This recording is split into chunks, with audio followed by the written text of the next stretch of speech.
Hi, this is developer update 6 for A Knight's Gambit, a Staffordshire University final year project. Following my last update on the Digital Academy forum, a basic board system's been implemented.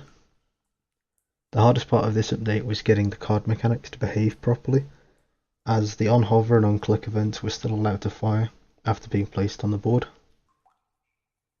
I'm going to be better off moving the on-hover and on-click events into their own interfaces and calling them when their respective events are triggered. This will hopefully remove the bug I'm facing at the minute, which is, I used to face, where if you hovered over this as it was on the board, it would still fire.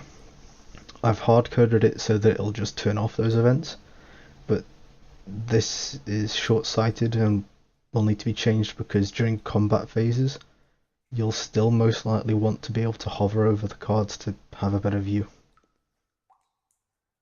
The board system is pretty simple at the minute. I say that, but it looks like the spaghetti monster. Most of this should probably be switches, but essentially it checks if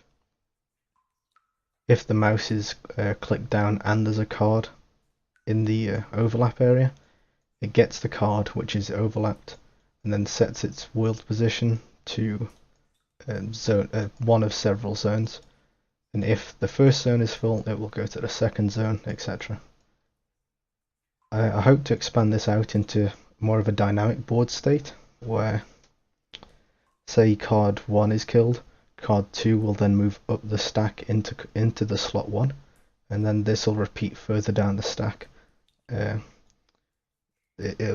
should add a bit more life to the board and make it so that it's not static.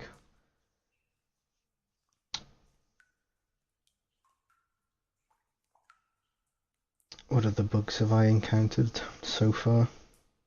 Oh yeah, there's one bug which I've got at the moment, which isn't really a bug, it's just the lack of logic in the cards or managers. Is that if you drag it outside of the card area, it'll stay there. Ideally, I want it to be returning to the player's hand. Yeah, this is an ongoing issue, but it's more of a polish stage. I could just add a padding area for this, or a delay on hover so that it doesn't cause this flickering. But the bug I'm more concerned about is getting this card to return to the hand, which will most likely be a check to see if it's not in this. It should return to the player's hand, which would be its last known location. But that'll mean a rework in this logic, which basically allows the dragging of an actor class in the game world. So that'll be fun. Other than that, the scene's gone under a slight change, more of a block out stage. Yeah, this is my sewer level. I hope to have various moving mechanics, rats scurrying in and out, to give the board environment a bit more life. I'm not sure if it's on the post, but I'll include it anyway. Player states are starting to take form. So at the minute, the opponent's turn is set to 5 seconds, and then after 5 seconds, my mana should tick up. So that's the basic turn system. It's also flicking through some print strings, which would be like upkeep, which it triggers the mana increase up to a 10. It'll then go through like untapping the cards that have attacked and drawing. I've removed it. There used to be a deck here, so that'll need to be added back.